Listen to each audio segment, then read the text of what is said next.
Good morning guys, magandang Thursday morning here in the Bulacan. At nag-request po yung pamangkin ko na lutuan ko po sila ng adobo with pineapple chang.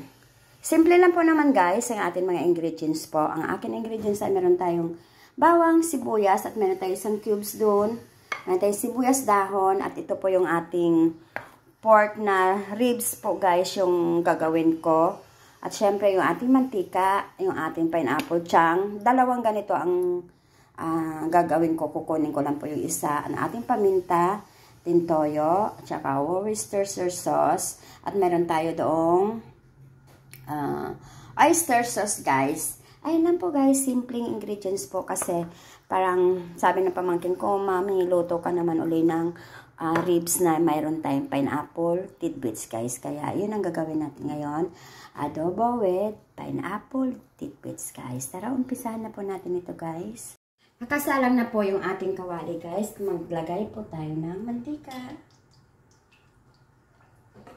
Guys, yung mantika na gagamitin nyo, yung zero cholesterol po. Meron naman nabibiling mantikang ganon. Tingnan nyo lang po pag bumibili kayo ng mantika. May nakalagay doon na zero cholesterol guys. Yun yung ating gamiting mantika. Okay, magigisa na po tayo. Ilagay na po natin yung ating sibuyas.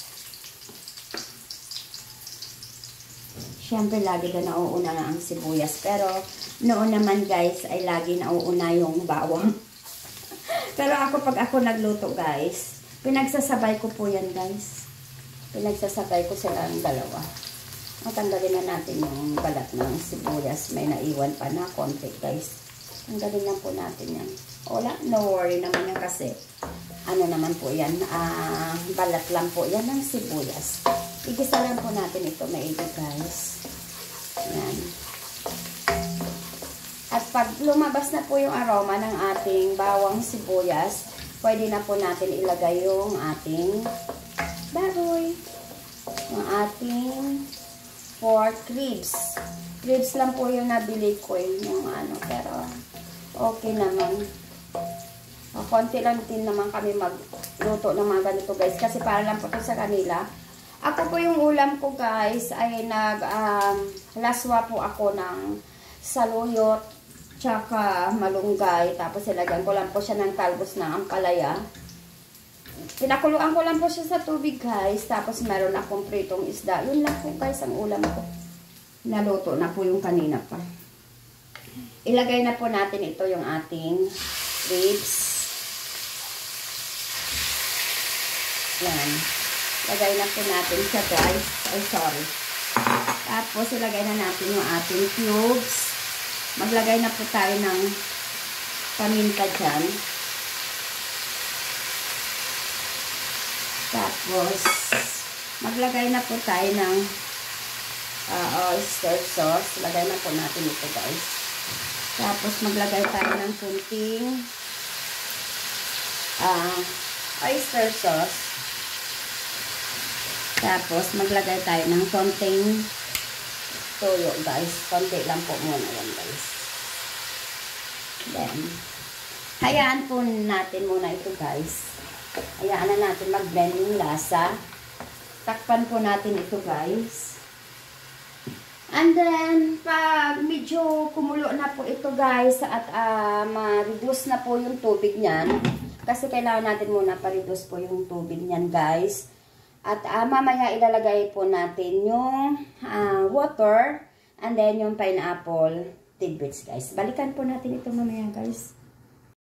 Hi guys, balikan na po natin. Medyo, yan po guys, nawala na yung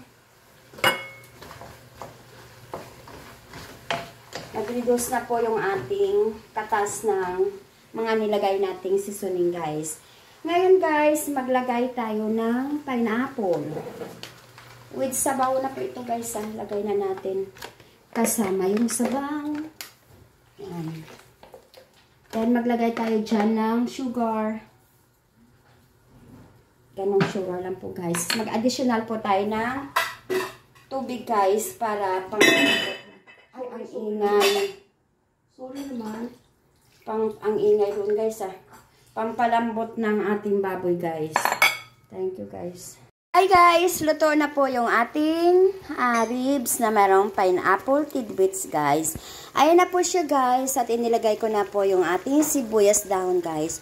Okay na po yan, guys. Kasi mas masarap naman. May konting sauce, guys. Para may sabaw naman po sila, guys. Ayan na po, guys. Yung ating masarap na adobong ribs with pineapple tidbits, guys. Nawa, gayahin niyo po ito, guys. Thank you, guys.